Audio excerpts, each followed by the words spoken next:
नमस्कार दोस्तों, मैं विकास सिंह आज फिर आपके सामने रूबरू हूँ एक नए मुद्दे के साथ। और आज का हमारा विषय है सर क्रीक रेखा विवाद, सर क्रीक लाइन विवाद। यह विवाद भारत और पाकिस्तान के मध्य है। हालांकि इतना ज्यादा चर्चित नहीं है जितना सियाचिन या हमारा कश्मीर का क्षेत्र है, लेकिन यह उनसे भी प्राचीन विवाद है। वर्तमान में कुछ कारणों से यह बीच बीच में चर्चा में आता रहा है। तो आज हम समझते हैं इसे सर क्रीक रेखा विवाद क्या है।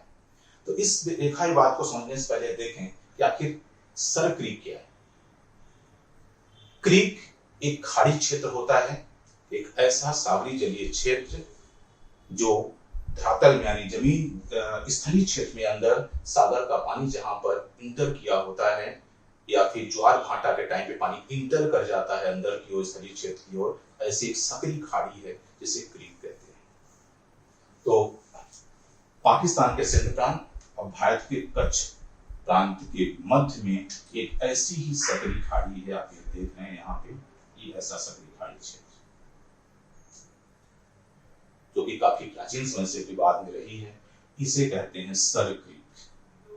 बहुत सारी हम इसे बहुत सारे क्रीक देखे, ऊपर भी क्रीक, नीचे भी क्रीक, और पूरा जो कच्छ का क्षेत्र है ये क्रीकों से भरा हुआ है। और पूरा बहुत सारा कच्छ का क्षेत्र ज्वार भाटा के समय, सुनामी के समय या किसी प्रकार से जब सागरीय जल थोड़ा सा ऊपर उठता है तो यह सागरीय जल से भर जाता है। तो इस कारण से पूरा दलदली और जलीय क्षेत्र है। तो निर्जन क्षेत्र है, मानव निवास योग्य नहीं है, खारा क्षेत्र है और काफी बड़ा दलदल है, इसलिए थोड़ा सा दुर्गम क्षेत्र है, इसका ज्यादा चर्चा में नहीं आ पाता। इसमें देखिए, हम विवाद की बात करें क्रीक में, विवाद काफी प्राचीन है, जैसा कहा काफी प्राचीन विवाद है। कब से? 1842 में एक अंग्रेज सेनापति चार्ल्स नेपियर ने सिंध प्रांत को विजय किया, सिंध प्रांत को जीता और जीत के इसे मुंबई प्रेसिडेंसी में शामिल कर लिया। जब सिंध प्रशासन और मुंबई प्रशासन के बीच सीमांकन किया गया तो लगभग हमारे कच्छ के रन का आधा हिस्सा यानी ऊपरी हिस्सा सिंध प्रांत को दिया गया और नीचे का हिस्सा मुंबई प्रेसिडेंसी को दिया गया, यानी मुंबई प्रांत को दिया गया। ये प्रशासनिक बंटवारा किया गया, काफी समय तक चलता रहा। जब अंग्रेज केंद्रीय सत्ता में आ गए, उनका दिल्ली में हेड ऑफिस स्थापित हुआ और दिल्ली से पूरा केंद्रीय संचालन हुआ, तब उन्होंने जो अपना नक्शा बनाया, उस नक्शे में मुंबई और सिंध प्रांत के बीच जो सीमांकन किया, सीमा रेखा का बंटवारा किया, वो वही किया जो आज भारत और पाकिस्तान के बीच है। तो पूरा कच्छ भारत ने रखा और कच्छ के ऊपर से यह सीमा रेखा इस तरह से बनाई, लेकिन जो ये क्रीक वाला एरिया था, इस एरिया को इन्होंने ब्लैंक छोड़ दिया, यहाँ रेखा नहीं बनाई। क्यों? क्योंकि यह निर्जन क्षेत्र था, दलदली क्षेत्र था और प्रॉपर इसका सीमांकन नहीं हो पाया था, इस कारण से इसको खाली छोड़ दिया था। तो ये पूरा लगभग 96 किलोमीटर का एरिया है और खाली छोड़ा हुआ एरिया 650 स्क्वायर किलोमीटर, वर्ग किलोमीटर का क्षेत्र है, जो उस समय भी खाली पड़ा था और आज भी भारत पाकिस्तान बीच विवादित है।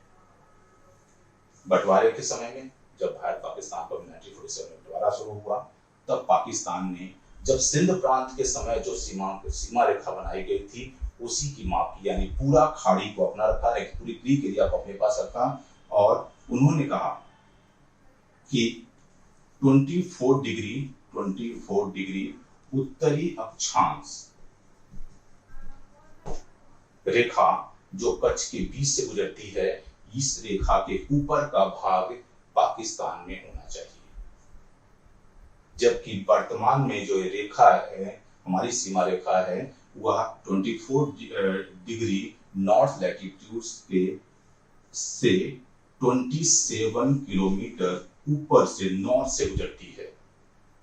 तो आज की हमारी सीमा रेखा कच्छ की, और कच्छ के पास में सिंध प्रांत और कच्छ प्रांत के बीच की जो भारत और पाकिस्तान की सीमा रेखा है, वह 24 डिग्री नॉर्थ लैटिट्यूड से 27 डिग्री उत्तर यानी नॉर्थ से गुजरती है।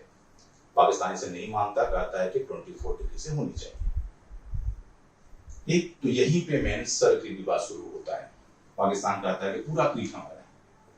भारत कहता है कि यहाँ पर चूंकि यह क्रीक एक जलीय क्षेत्र है, जब यहाँ पे ज्वार आता है उस समय इतना पानी इस क्रीक में भर जाता है अंदर तक, लगभग 96 किलोमीटर अंदर तक, कि यहाँ पे आराम से बड़ी नौकाएं चलाई जा सकती हैं।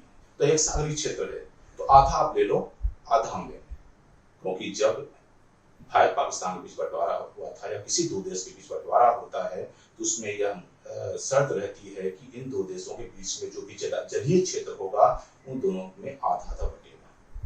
तो भारत कहता है कि आप क्रीक का आधा ले लो, आधा हमारा है। लेकिन पाकिस्तान कहता है कि नहीं, मुझे क्रीक का आधा नहीं चाहिए, बल्कि मुझे कच्छ का आधा चाहिए। भारत कहता है कच्छ का आधा नहीं दिया जा सकता, क्योंकि कच्छ एक दलदली क्षेत्र है और दलदल मींस स्थल, स्थल का आधा बंटवारा नहीं हो सकता, जल का आधा बंटवारा हो सकता है, जो कि इंटरनेशनल रूल्स है। इस विवाद को लेकर भारत पाकिस्तान बीच आज भी समझौता नहीं हो पाया है और सर्क्रिक लगातार विवादों में है। अब यहाँ पे मेन आती है कि आखिर इतना इंपॉर्टेंस क्यों है सर्क्रिक का। इसका इंपॉर्टेंस देखें तो एक तो सामरिक महत्व भारत पाकिस्तान के बीच में, दूसरा ये सागरी जलीय क्षेत्र, प्लस यहाँ पर लगभग हमारे भारत की बड़ी मात्रा में मछली पकड़ी जाती है, और प्लस यहाँ पे झींगा और अन्य बहुमूल्य मछलियां पाई जाती हैं। तो एक बड़ा मत्स्य ग्रहण क्षेत्र है, इस कारण से भी पाकिस्तान दावा करता है, इंपॉर्टेंट है। दूसरा, हमारे इस क्रीक से लेकर पूरा कच्छ के एरिया में भूगर्भ क्षेत्र में बड़े पैमाने पर गैस और पेट्रोलियम के भंडार पाए गए हैं, इस कारण से इसका आर्थिक महत्व भी है।